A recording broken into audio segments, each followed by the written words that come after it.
Hey, what's up, guys? It's James J, the Texas Mortgage Boss, and we are in week 3, and we are at video number 6. We've got 2 more coming next week as we finish out the month of May.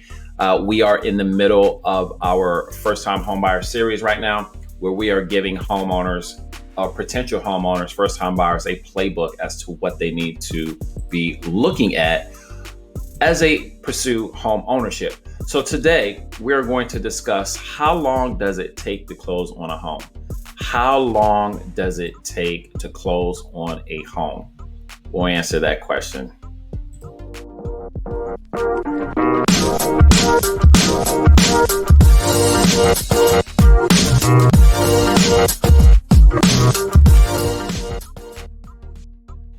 All right, so today we're going to discuss how long does it take to close on a home. Now, before we get started, make sure you guys go subscribe to Spotify, YouTube channel as well.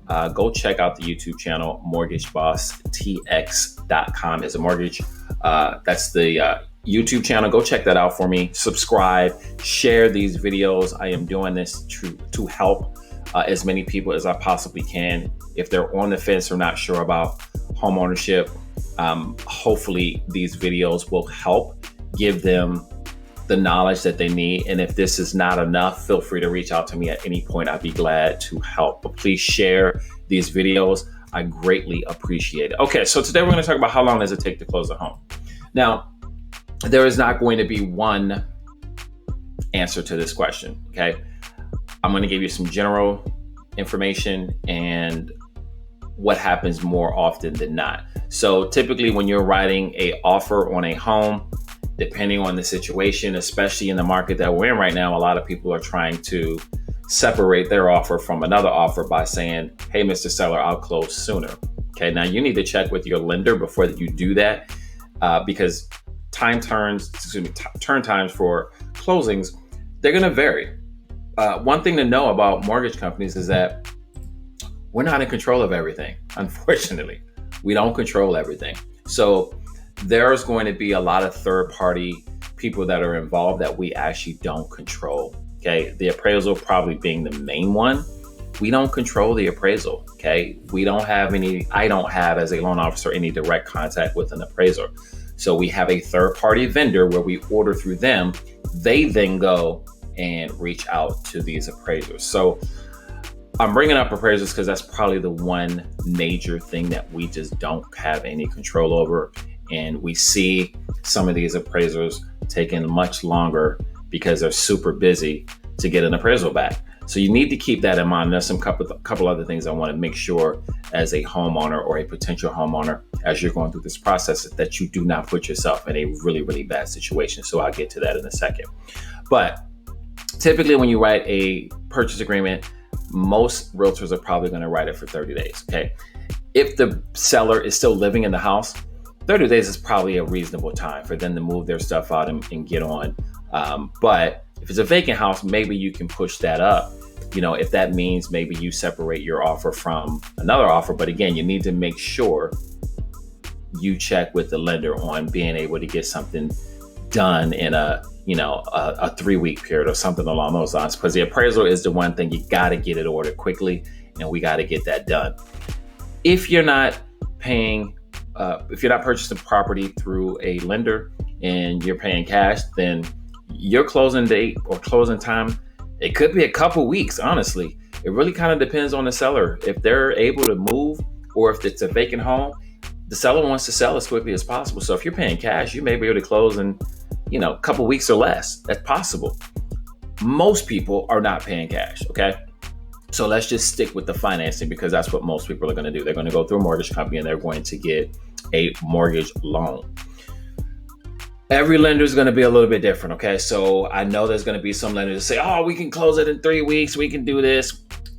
There's probably some situations like that, but I would say 30 days is kind of like the norm for the industry, if you can call it a norm. Okay. Most contracts are going to be written with a 30-day close date on it. So 30 days from the day you and seller agree, that's actually the executed date. Sometimes that executed date actually does not happen for a few other days. down the road. But the actual close date normally is written for 30 days out. Okay, that's typically what happens. So 30 days is the reasonable time for most lenders to be able to get a file in and out of underwriting, get an appraisal in and out, and get you closed. Now, one of the things I want to warn you of as a first-time buyer, okay, or any buyer, all right? You see, I'm getting close because I want to emphasize this. Close dates are not in stone. Stuff happens. So I cannot emphasize this to you enough. Okay, I'm going to get real close to the camera because I want you to look at me in my face, and as I say this. Okay, this transaction is stressful enough. Okay, just going through the mortgage process, the stuff that you're having to deal with. Do yourself a favor. Give yourself some leeway on this close date. Okay, so what do I mean by this? If your close date is set for 30 days, you are planning everything around that date. Okay, don't do it. Why? If you're in a situation where maybe you have to move out of where you're moving from, or you're living, all right, you're in an apartment, you got to be out. Guys, you have got to give yourself some leeway because things happen. Things happen, and they happen often. Something happens with an appraisal, it comes in short. Now you've got to go back and renegotiate. Something happens in underwriting, it's taking a little bit longer than normal. Something happens with verification of employment. We've got some other stuff we've got to do on our end. You do not want to plan everything as if that close date is in stone. Don't do that to yourself because it's going to stress you out even more. So what I would do is plan for a few more days. Just to keep yourself from going crazy, because you're going to schedule utilities, you're going to schedule movers, you're going to schedule all this stuff around that date. And when it gets changed for whatever reason, now you are mad at the world at this point. Things happen. I cannot emphasize this enough to you as a potential home buyer. Give yourself a little leeway, all right? Don't schedule everything as if that date is in stone and it cannot possibly change, because it does happen. It happens for one reason or another. A lot of times it's out of the lender's control. We just can't manage everybody that's in the process. You know, appraisals, things like that. We don't control it. So my advice to you is be prepared for a few more days, right? Don't just keep that one date in your head as if it won't change, because it could. So give yourself a little leeway if possible. If you're renting and you have to be out on a certain date, I would try and maybe give yourself a little more leeway. Maybe, I don't know if you can with your, if you can ask your apartment or wherever you're living or a house, whatever, if you can get a few more days. That is ideal. That is the ideal situation, just in case. All right. This is not an excuse for a lender to take longer. I've been doing this long enough to know there's a lot of stuff that happens that the lender can't control, that pushes a close date. There's a lot of stuff sometimes that the lender finds out last minute that we don't control. Well, now we've got to adjust some things, so we have to rearrange your loan for one reason or another. Things happen, which causes some possible delays with your close date. So do not stress yourself out by planning everything like that date won't change. That is the best advice I can give you. Don't do it. All right. So next week we will be back. Wow. Next week is it. It's it.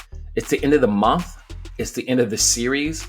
And I want you guys to continue to please give me feedback. Comment below. Helpful. Please, in the comments, go down now. Go to the comments, put helpful or not. All right. I'm a big boy. I can take the feedback. It's okay.